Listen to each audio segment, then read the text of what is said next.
Welcome back. ख़वातीन हज़रात, general Hamid गुल ISI के साबिक सरबराह, जिनसे गुजरे कई सालों के दौरान सीमोर हर्ष की कई मुलाकातें होती रही और सीमोर ने एटमी हसासों के हवाले से अपनी रिपोर्ट में जनरल साहब का तस्करा भी किया है। मेरे साथ टेलीफोन लाइन में मौजूद है जनरल साहब। अस्सलाम वालेकुम। वालेकुम अस्सलाम डॉक्टर साहब।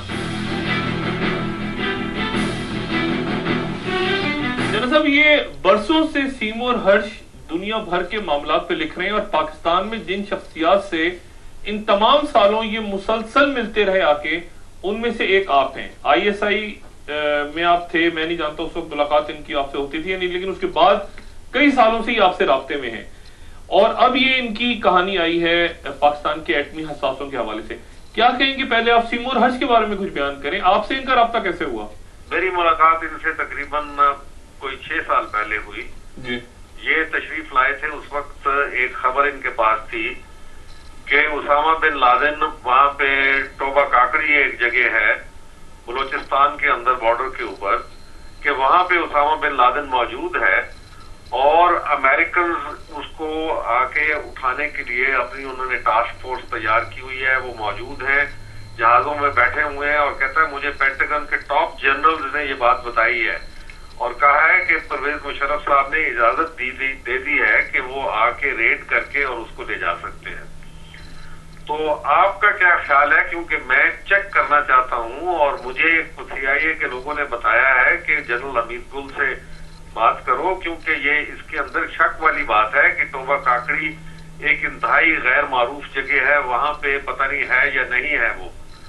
तो ये फिर मेरे पास तशरीफ लाए और मैंने इनसे कहा कि देखें, आप बहुत नामवर जर्नलिस्ट हैं, आप मेहरबानी करके ये रिपोर्ट फाइल ना करें, क्योंकि ये लगता नहीं है, मेरा ख्याल है कि सब झूठ है और इसका मकसद कुछ और है। इसका मकसद सिर्फ ये है कि एक दफा पाकिस्तान के अंदर दाखिल हो जाएं, इजाजत मिल जाए इस खबर के बहाने, तो उसके बाद ये रूटीन बना लेंगे और फिर उसके बाद ये कुछ और वारदात करेंगे। तो इससे मेरी बात मान ली और ये वाकई बहुत ज्यादा बड़े आला पाए का जर्नलिस्ट है।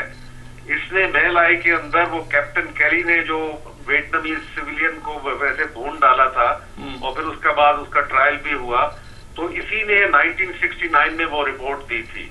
ये वही आदमी है जिसने पिलर्स ऑफ फायर नामी एक किताब लिखी, जिसमें पहली दफा इजराइल के पास न्यूक्लियर वेपन्स और 200 वेपन्स का इसने जिक्र किया, वो मौजूद है।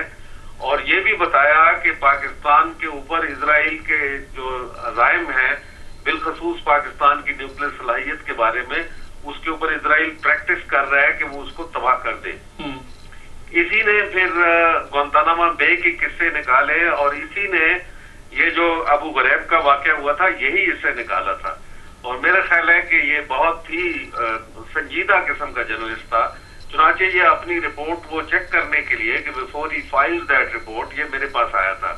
तो जब मैंने इसे कहा कि ये मत करो, तो ये मान गया मेरी बात। मैंने बताया कि ये ऐसा नहीं हो सकता, तो ये वापस चला गया। इससे वहां से मुझे कॉल किया और उसने कहा कि मुझे लगता है कि आप ठीक कहते हैं, वाकई ये तो एक रेड हेरिंग फेंका गया था मेरी तरफ और मैं शुक्र है कि बच गया हूं, मैंने रिपोर्ट फाइल नहीं की। अच्छा जनरल साहब, ये सीमोर हर्ष ने जो कहा है कि इस किस्म की टीम ये स्क्वाड्स पाकिस्तान में मौजूद हैं, अब ये बताइए, एक तो डिफेंस कॉन्ट्रैक्टर्स हैं जो सिक्योरिटी के मकासद के लिए आ रहे हैं और एक ये कोई स्पेशल टीम जो स्क्वाड्स हैं, अब ये किस तरह से समझा जाए इनको कि ये कौन किस रूप में काम कर रहा है? देखिए जी, अभी तो वो इन्फिल्ट्रेशन किया है ना उन्होंने, सिक्योरिटी कॉन्ट्रैक्टर्स के नाम पे 300 वीजे दिए गए और इसके अलावा बगैर वीजे के भी ये दाखिल हुए। वो क्या लेके आते हैं, कहाँ पे जाते हैं, ये मैं आप उसको कुछ एक छोटी सी झलक बताना चाहता हूँ। आपने इंटर रिस्क का तो नाम पढ़ा, वो सिक्योरिटी जो फ्रंट कर रही है, मजीद और यहाँ फ्रंट करने वाली है।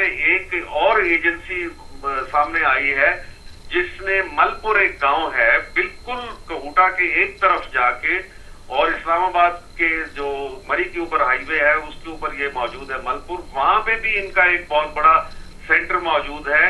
एक गुलशन जहीराबाद नामी एक बहुत बड़ा फार्म हाउस है